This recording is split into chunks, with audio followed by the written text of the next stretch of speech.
அதுக்கப்புறம் என்ன பண்ணணும்னா சின்ன வெங்காயம் ஒரு 10-12 எடுத்துருக்கிறேன். ஒரு பச்சை மிளகா, இஞ்சி ஒரு துண்டு, பூண்டு, இது எல்லாத்தையும் போட்டு மிக்சியில் ஒட்டுக்கா அரைச்சிக்கணும்.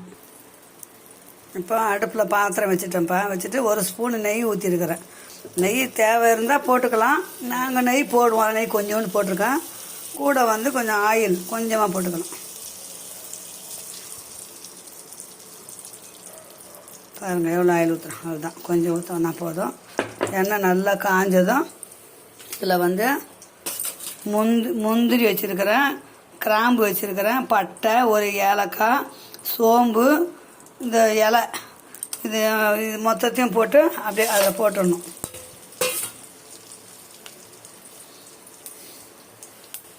எல்லாம் வதங்கின அதுக்கப்புறம் வெங்காயம் போட்டுடணும். ஒரு வெங்காயம் தான், பெரிய வெங்காயம் ஒரு வெங்காயம். நம்ம ஏற்கனவே 5-6 வெங்காயம் நாட்டு வெங்காயம் எண்ணெயில் மிக்சியில் அரைச்சிருக்கிறோம். அதனால் இதில் ஒரு வெங்காயம் போடணும் போதும். 2 பேருக்கு உண்டான இன்க்ரீடியன்ட் தான் நான் செய்கிறது. பார்த்துக்க நல்லா வதங்கணும். கண்ணாடி பதத்துக்கு வரணும் வெங்காயம். அப்புறம் தக்காளி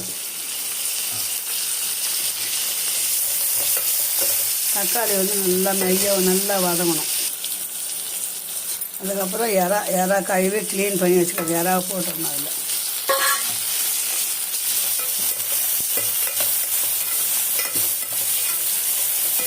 எறா கொஞ்சம் நல்லா வதங்கினப்புறம் இஞ்சி பூண்டு பேஸ்ட்டு, ஒரு பச்சை மிளகா, வெங்காயம் நம்ம தட்டி வச்சுருக்கோம்ல அதை போடணும். நல்லா வதங்கட்டும். இப்போ நம்ம என்ன பண்ணோம், இஞ்சி பூண்டு பேஸ்ட்டு போட்டணும். அதையும் போட்டு நல்லா வதக்கணும். இந்த பச்சை வாசனை போகிற வரைக்கும் வதக்கணும் நல்லா. இந்த மாதிரி செஞ்சு சாப்பிடுங்க. செட்டிநாடு பிரியாணி மாதிரி இருக்கும். சூப்பராக இருக்கும். இப்போ எல்லாம் வதங்கிச்சு. பாருங்க, கொத்தமல்லி ஒரு பொடி, புதினா இப்படி போட்டோம்.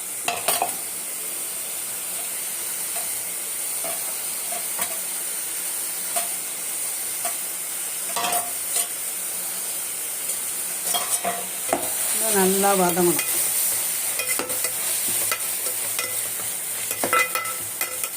அப்படியே வதங்கட்டும். அப்புறம் தண்ணி அளவு எவ்வளோன்னா, 1 கிளாஸ் அரிசி போட்டோங்களா, இப்போ 1.5 டம்ளர் தண்ணி வைக்கணும். ஏன்னா சீரக சம்பா அரிசி இல்லை, அதனால் 1க்கு 1.5. பாசுமதி ரைஸில் போனால் 1க்கு 2 வைக்கலாம், கொஞ்சம் கூட வைக்கலாம்.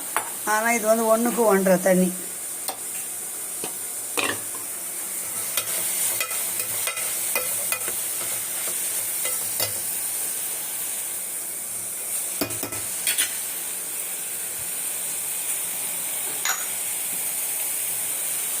தேவையான அளவு உப்பு, நான் கல் உப்பு தான் போடுவேன். சுத்தமாக உப்பு போட்டுக்கோங்க.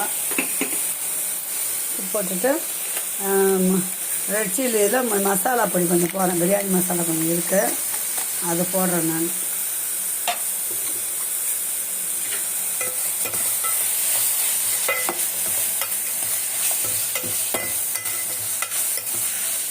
கொஞ்சம் ரெட் சில்லி பவுடர் கொஞ்சம் போடணும். போட்டு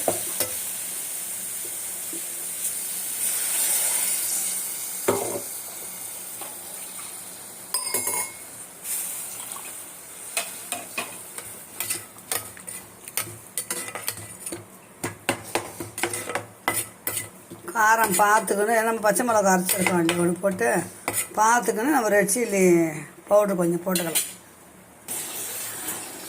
காரம் கொஞ்சம் கம்மியாக இருக்குப்பா, அதனால் ஒரு 1/2 ஸ்பூன் ரெட் சில்லி போட்டுக்கணும். நல்லா கொதிக்குது. இப்போ நம்ம அரிசி போடணும். கொதிக்கணும், கொஞ்சம் நேரம் நல்லா கொதிக்கிட்டோம். வச்சுச்சிங்களா? இப்போ அந்த அரிசியை போட போகிறாங்க.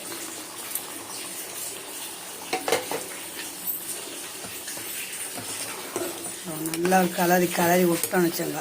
சரி, டம் போட்டுட்டோம்னா அவ்வளோதான், பிரியாணி ரெடி.